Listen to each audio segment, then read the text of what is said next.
Good morning, Patriots. Welcome. Thank you. Welcome to Red Friday. I'm Nika Bauer, and I'm elated to have the opportunity to welcome all of you in attendance this morning, and those of you viewing this program on our YouTube site. Can I have a hoo-ah shout out to our YouTube Patriots for their support of Red Friday? Thank you. Sounds good for you. You've joined us for the 275th consecutive Friday meeting of the East Valley Red Friday Patriots, and we sincerely thank each of you for sharing in our quest to remember everyone deployed. This Red Friday group consists of a unique blend of American patriots, and although we have diverse backgrounds and life experiences, we share one very specific commonality: patriotism. We share in our love of country.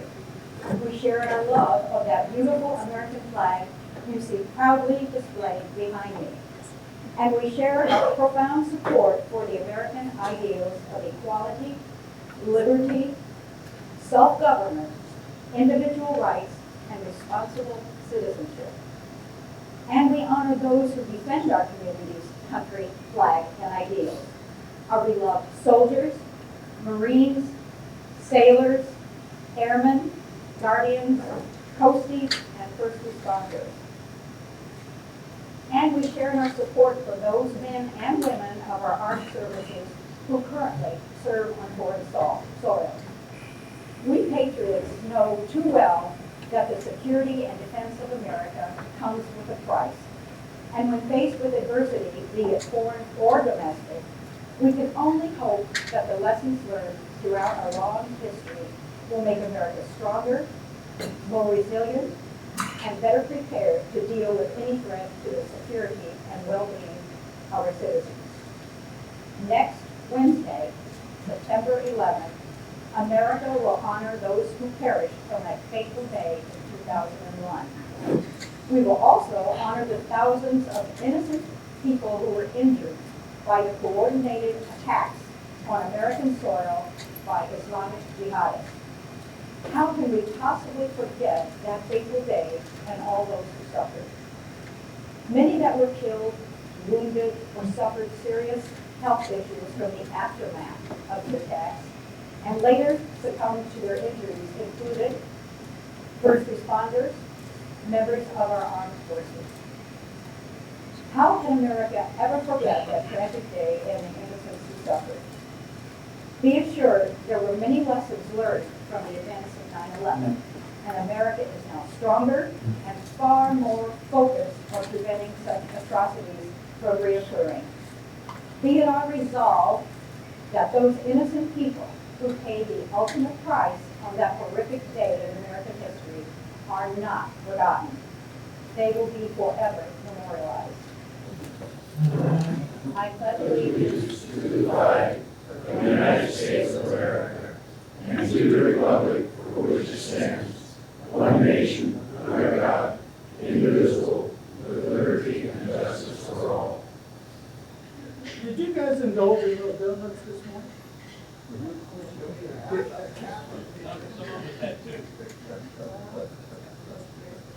You know, there's a reason that we put out those sweet treats for you, and the plan is to get you all wired up on a sugar high so you won't go to sleep during my presentation.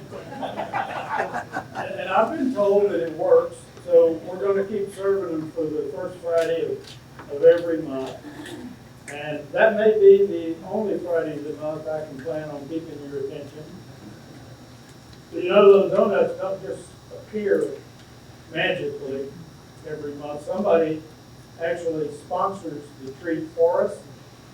And this month, Art Allen and Les Jones volunteered to step up to the plate. Raise your hand, Art, Les, here.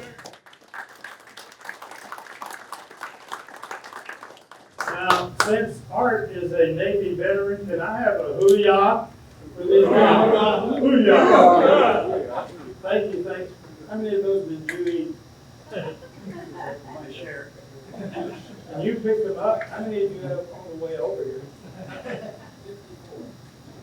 I do want to remind you guys of this. When you volunteer for donuts, Les showed me this morning. You pick these up from Bosch's, and on Fridays only, when you order a dozen, you get a half dozen free. So for those of you, for each dozen, you get a half dozen free.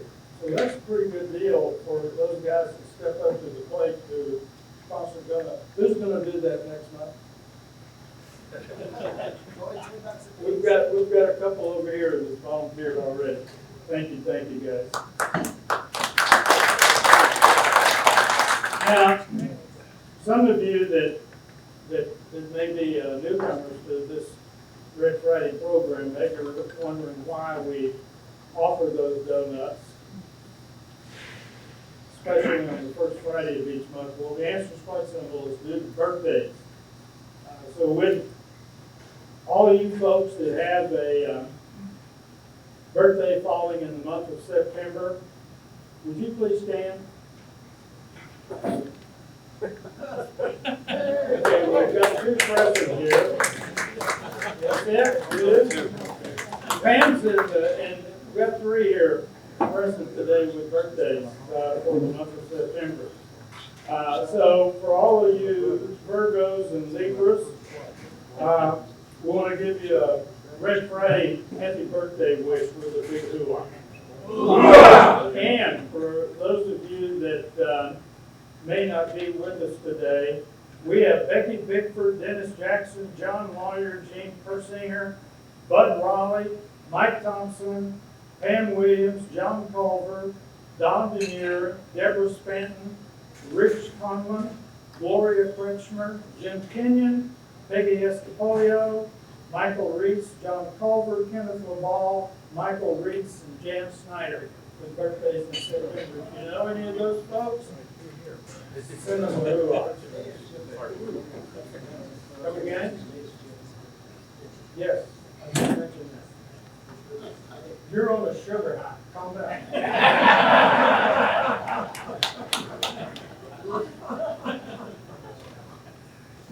You know, last week I shared with you the story about my cousin Moss over in the piney woods of Doolittle, Texas. And you learned from that story that Moss struggled throughout most of his youth with distinguishing right from wrong.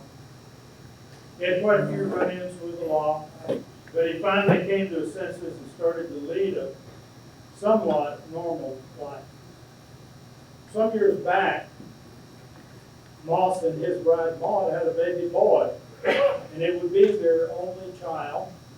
They named him Mason because that was the first thing Maud called for after delivering the baby was a mason jar with iced tea. Now, Mason turned out to be an intellectually bright young man, but for a long time he ran with some bad hombres that did very wicked deeds for money. So, unfortunately for Moss, his son Mason turned out to be much like him with his shenanigans and run-ins with the police. In fact, Moss was quite beside himself when his son Mason was convicted of armed robbery, sentenced to 15 years in Huntsville prison. Believe me, that's not easy time in Huntsville prison. Well, after retiring from his job as a septic truck driver, Moss and Maud were living a good life out in the country over in Newton County. And here a while back, Moss wanted to dig up his tomato garden, but it was very hard work because the ground was exceptionally hard.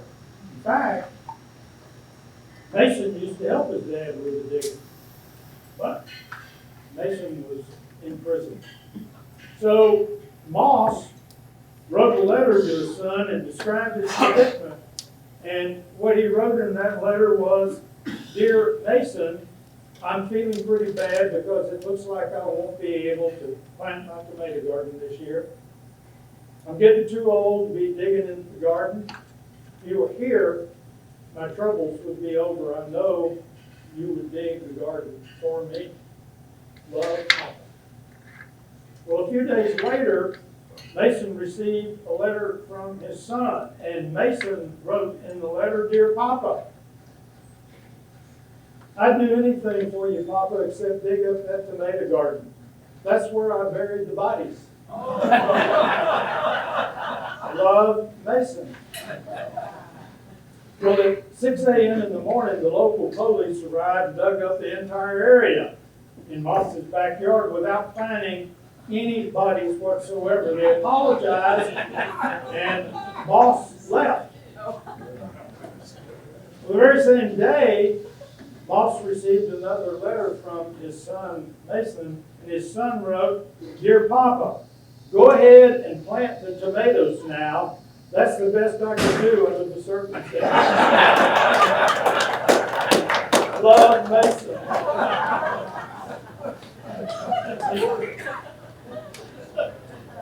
Lord have mercy. And the legacy goes on. You know, I'm sure you'll agree that American patriots are seldom recognized or thanked for demonstrating their patriotism and their love of the country. But this morning, we're going to do just that. Occasionally, I'm compelled to ask my audience for a confirmation of patriotism and to simply raise their hands if they consider themselves to be an American patriot. Now, that said, may I see the hands of our American patriots at this meeting? That's a beautiful sight. So I would ask that each of you patriots turn to those seated around you, look them straight in the eye, and tell each of them, "Thank you for your patriotism." Thank you. Thank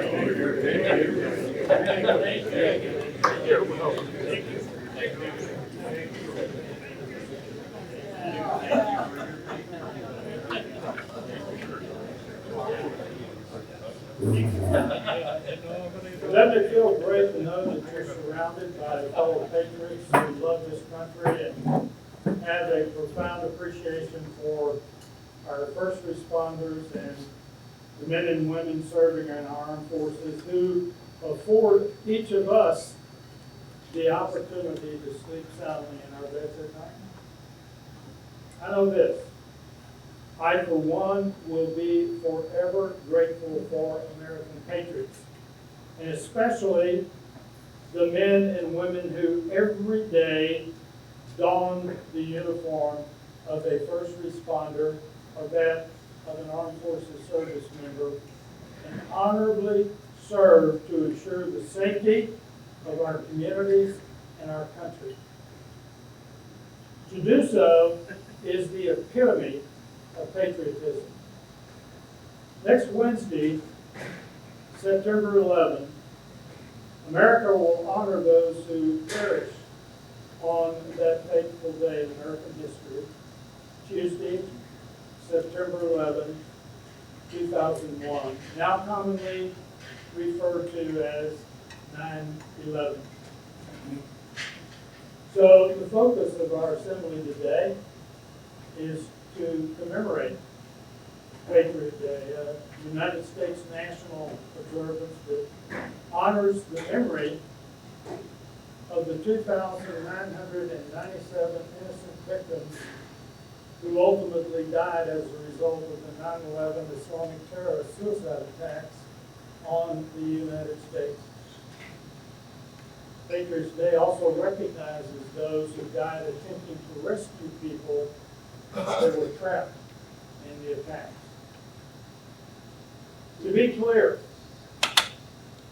terrorism is defined as the threatened or actual use of illegal force and violence. Terrorism is perpetuated by a non-state actor to attain a political, economic, religious, or social goal through fear, coercion, or intimidation. I believe all of those objectives were evident by those 19 Islamic sadists who carried out the 9/11 attacks. The 9/11 terrorist objectives signal a disdain for American political posture and America's global influence as a democratic republic, a disdain for capitalism and America's international economic influence, a disdain for America's religious freedoms, and a disdain for America's societal values and our traditions. The attacks were meant to disrupt all those cherished American institutions. But the disruption the terrorists had hoped for following 9/11 would be short-lived. America has a history of recovering from tragedy. How can we ever forget that day on 9/11, only 23 years ago, the terrorist group Al-Qaeda, led by Osama bin Laden, launched a series of 4 coordinated attacks upon the United States by hijacking 4 commercial airliners scheduled to travel from the East Coast to California, and they used those airplanes against high-profile U.S. targets. How can we possibly forget the murder of 2,977 people?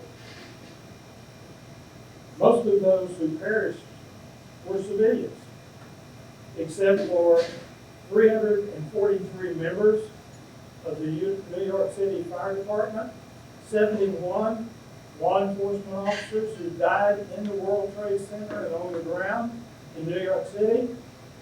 Thousands more were injured, and long-term health effects rose as a consequence of the attacks. At least 102 countries lost citizens in the attacks. For many of us, Tuesday, 11 September 2001, began like every other weekday. We made our way back to work. Children attended school. We did some early grocery shopping, had coffee. Maybe we waited in line at a drive-thru for a breakfast sandwich. Those of us who weren't in New York City heard the first reports on the car radio, or possibly on our television sets at home or office. For many, a friend or neighbor called us to alert of a plane flying into the North Tower of the Twin Towers. That plane struck the tower at 8:46 a.m. Eastern Daylight Time. We immediately gathered around the television as each and every broadcast station reported on the tragedy. We felt disbelief. Was it an accident or perhaps a miscalculation? The attack on the North Tower resulted in 1,600 victims, plus the 92 passengers and crew of American Airlines Flight 11 that were killed in the hijacked plane used to attack that North Tower. In fact, the attack on the World Trade Center's North Tower alone made the September 11 attacks the deadliest act of terrorism in human history. Then, stunningly, 9:03 a.m., only 17 minutes following the North Tower attack, a second plane flew into the South Tower, resulting in the death of 1,000 innocent people, plus the 65 passengers and the crew that were aboard hijacked United Airlines Flight 175. At that point, our disbelief turned into uncertainty and concern. Those on the ground faced terror and obstacles they had never known. But then, as a set of coordinated suicide attacks organized by the militant group Al-Qaeda targeted other objectives, the rest of the nation witnessed the unbelievable. 200 miles to the southwest of New York City, in Arlington County, Virginia, 9:37 a.m., a third plane crashed into the Pentagon, killing 125 people, including 55 military personnel, plus the 64 passengers and crew on American Airlines Flight 77 that was hijacked and used against the Pentagon. Many of the Pentagon employees observing the attacks on television did not think the attack would extend past New York City. In fact, as Pentagon workers were watching the attacks, numerous comments were overheard stating, "This is the safest place in the world to be right now." Then, in total disbelief of what was transpiring on United States soil, the attack on the Pentagon was followed by a fourth hijacked plane, United Airlines Flight 93. That flight crashed into a field in Shakespeare, Pennsylvania, killing all 44 passengers and crew on board. Such a tragedy. We all know too well what happened in America in the aftermath of 9/11. Our military and law enforcement agencies were on high alert. Commercial transportation ceased. The federal government moved quickly to develop a security framework to protect our country from large-scale attacks directly from abroad. And a program was promptly put in place to enhance the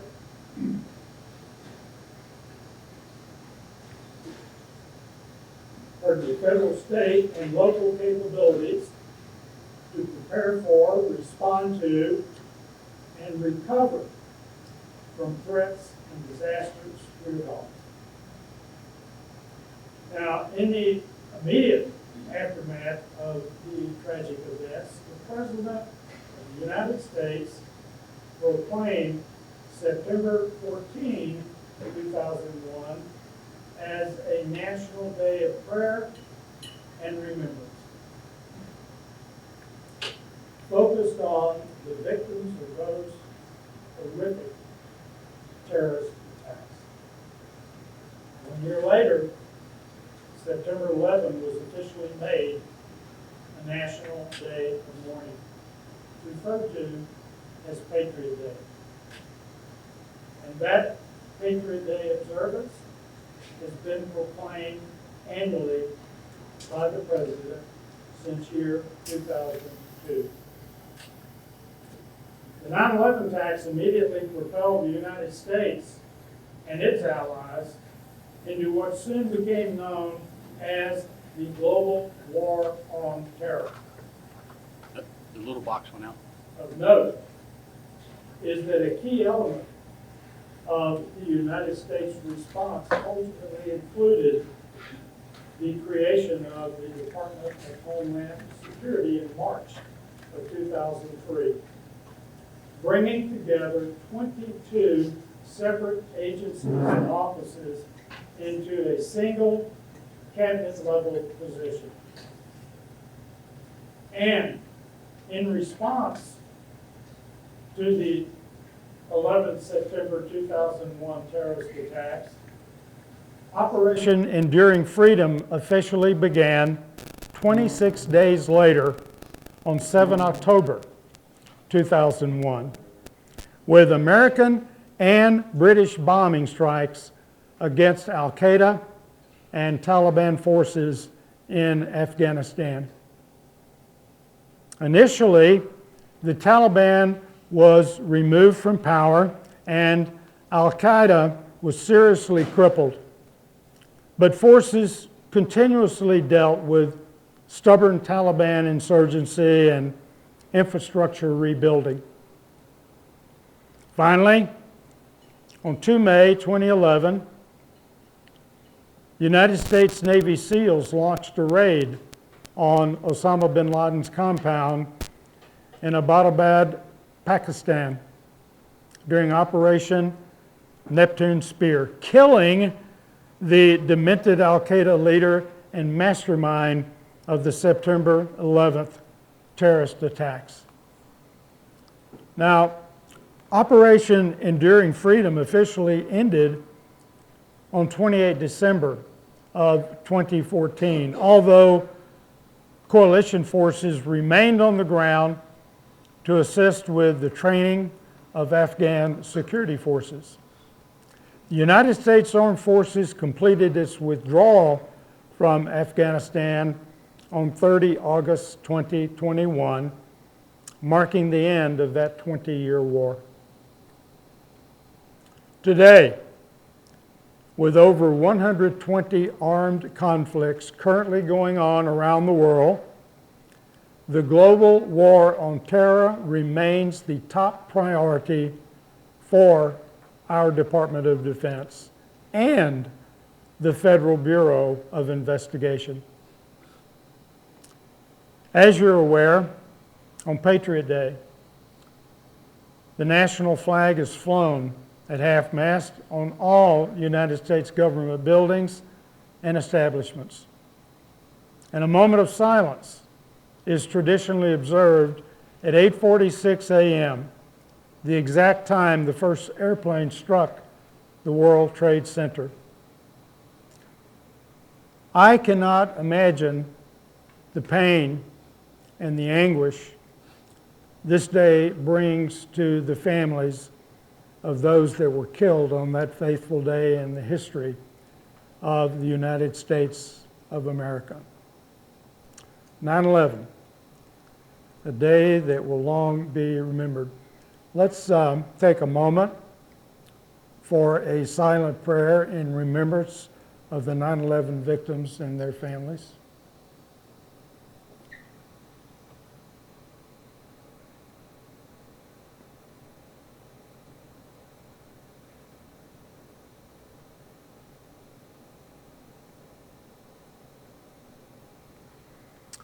Thank you. God forever bless the victims of 9/11 and their families. Ladies and gentlemen, allow me to conclude with some rather alarming data about terrorism here in the United States. Since 9/11, hundreds of Americans and non-citizens residing inside the United States have been charged by the Department of Justice with jihadist terrorism or related crimes, or they have died before being charged, but were widely reported to have engaged in jihadist criminal activity. The rise of ISIS, the Islamic State, has brought an unprecedented surge in terrorism cases since 9/11.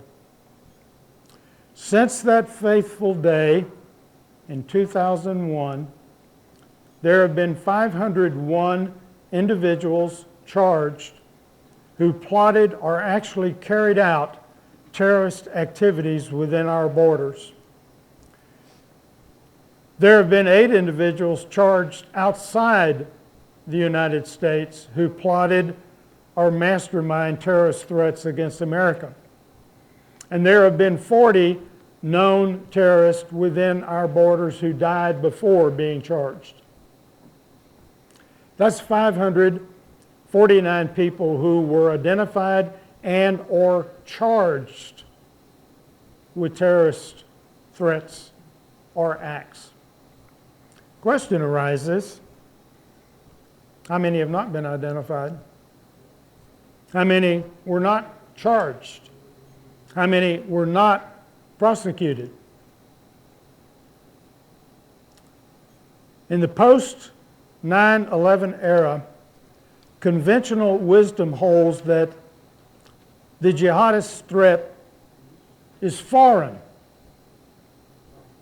The conventional wisdom is understandable. After all, it was 19 Arab hijackers who infiltrated the United States and conducted the 9/11 attacks. One of the 19 hijackers came to the U.S. on a student visa. The other 18 arrived here on tourist or business visas. Yet today, conventional wisdom has been shattered. Far from being foreign infiltrators, the large majority of people who conducted a lethal attack inside the United States or were accused of jihadist terrorism in the United States since 9/11 have been American citizens or legal residents. Since 9/11, every jihadist who conducted a lethal attack inside the United States was a citizen or legal resident except one who was in the United States as part of the U.S.-Saudi military training partnership. Studies show that a large proportion of jihadists in the United States since 9/11 have been converts. 81%, according to studies. This should not come as a surprise because 1 in 5 American Muslims are converts, according to a recent study by the Pew Research Center. Another misconception is that jihadist extremism is predominantly relevant to only young, hot-headed loners. Such individuals certainly exist, yet in the United States, participation in jihadist terrorism has appealed to individuals ranging from young teenagers to those in their advanced years. Many of those involved have been married. Most of them had kids. So the profile is far from the stereotype of a lone, angry youngster. If you're curious as to what has influenced the reshaping of the jihadist scene, not only here in America, but across the globe, it is unquestionably the rise of social media and the use of the internet to spread propaganda and connect people to extremist groups. In fact, many extremists today either maintain public social media profiles that just so happen display jihadist rhetoric or imagery, or they've communicated online using encrypted messaging applications. Since 9/11, there is only one case reported of a foreign jihadist terrorist organization that was directing or coordinating a deadly attack inside the United States. One. But if you do some research, you'll find that this jihadist-inspired death toll of 107 people somewhat pales from non-jihadist extremism, including anti-government militia, white supremacist, anti-abortion, and black separatist nationalist ideologies. Combined, these extremists have killed 164 people here in the good old USA since 9/11. So you have these jihadist extremists that since 9/11 have killed 107 people, resulted in the death of 107 people, be it from bombings or whatever. But then you have all of these ideologies that are represented here in the United States that are non-jihadist. 164 people have died as a result of their actions. So,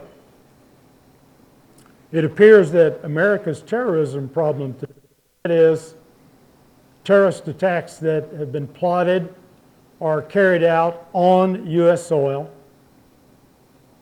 is predominantly homegrown. And it's not specific to any one group or ideological perspectives. And with the tensions that currently exist within our own borders, much less across the globe, we can only pray that another massive terrorist attack like that which occurred on 9/11 will not be carried out on United States soil. But Americans can take comfort in the fact that the terrorist attacks of 9/11 have been defined by its results, its values, and the resilience with which America has overcome that tragedy. The 9/11 attacks and the other acts of terrorism have failed to undermine our values and weaken our society. We Americans continue to embrace democratic values and fundamental liberties instead of fear and oppression. That is the history of this great nation. So, as the entire nation honors the memory of those who lost their lives in the 9/11 attacks, our law enforcement agencies and our armed forces remain fully committed to the fight against those who target Americans or target our way of life. I think you will agree that the best way to honor the legacies of the victims of 9/11 is to prevent further terrorism attacks on U.S. soil, which, by the way, remains the highest priority and the most urgent work of our security forces. Be assured, America is both stronger and far safer than it was 23 years ago. After 9/11, Al-Qaeda and its affiliates, while still a serious threat, have a severely degraded capability to attack the homeland.